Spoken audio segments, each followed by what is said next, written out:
How about socialism along with fascism and communism, which I suggest are on one side of a wall, with capitalism? What's the fundamental difference? In socialism, the state is the greatest good. You could say from a business end, it's the state ownership or control of business or of land. Under capitalism, the key difference is the individual is allowed to own business and to own land. Now, this is not directly Christianity, but this is connected to Christian ideas of the individual being the greatest good, created in the image of God, with freedoms that are given by God and rights that are given by God, which government is responsible to protect. Government from the people for the people, not the other way around. So for a definition, a country's trade and industry are controlled by private owners rather than the state. Conceptually, this leads to a limitation of government powers rather than ever-extending bureaucracy.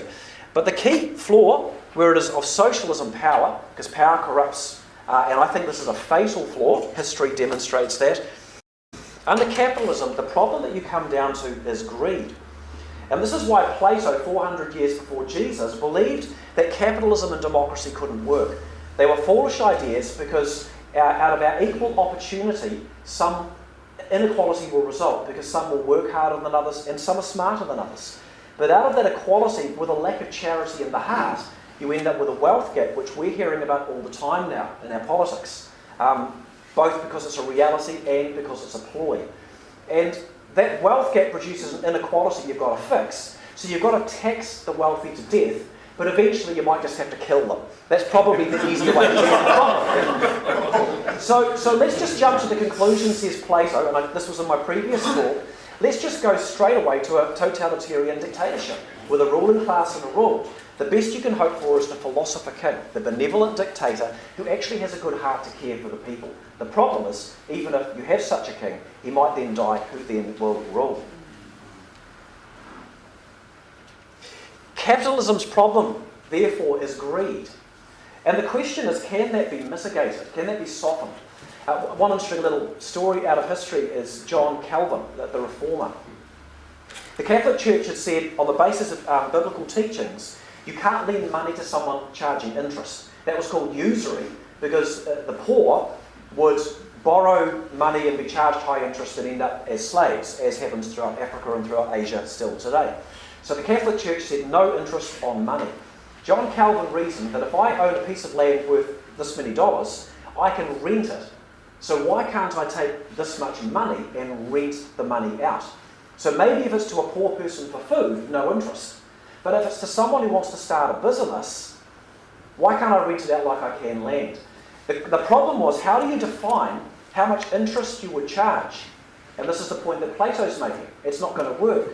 He said, I've got an answer. He said, it's the golden rule that we got from Jesus. Do to others as you would have them do to you.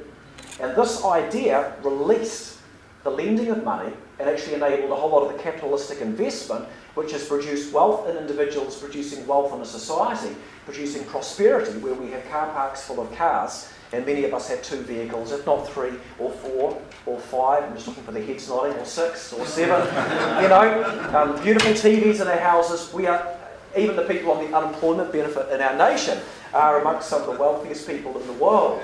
Right? A few years ago, if you owned a car, you were in the richest 5% of the world. Right? The Hebraic law actually gave us what's needed for this to work. And if we go back to the Hebraic template, the point is that the Bible affirms capitalistic freedoms. You do not steal. The command says you're allowed to own land. You're allowed to own assets.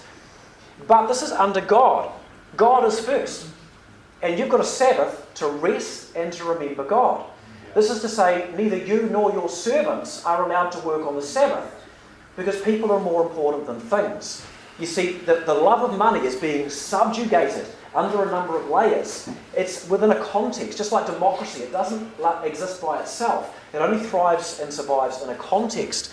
Next, the family is next, as well as God. 7 festivals a year, some lasting a week, on which you're not allowed to work, nor your servants. This is saying family is more important. This is saying tribe is more important. This is saying the nation is more important. Money isn't God. You're now going to have to tithe. The understanding is everything you've got is actually mine as God. right? But I'm going to let you keep 90%, voluntarily give that 10% back. It breaks something in you when you start to give that money back, because the love of money is being broken off your heart so that you are free. They had to be committed to the well-being of the nation if they were called to arms. It was a standing army. Every male was to know how to handle a sword or to handle a bow. And they were obligated to care for the poor. The nation's well-being by God's standard was measured almost singularly by how they cared for the poor, the widow, the oppressed, the orphan. That was the standard by which it was measured. If we embrace this context, then the flaw of capitalism is put in a context in which human nature, despite all its problems, can actually handle the problem of wealth. God's system of law placed the restraints needed on capitalism so its excesses were avoided, thus enabling God-intended personal human freedoms to continue. We have lived in a society based upon the Judeo-Christian, the Jewish Christian ethic. And that's why we are one of the most equality-based, free, prosperous nations, not just in the world, in all of human history. We have it so good that we don't actually know what we've got. And we can lose it just as fast. Yes. British statesman Edmund Burke, end of the 1700s. What is liberty without virtue? In other words, what is democratic freedom without character or moral restraint? It's the greatest of possible evils. It's like madness without restraint.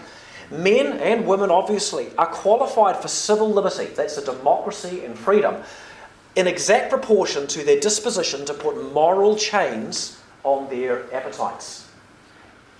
It's only inasmuch as we are educated, moral and participating that this works.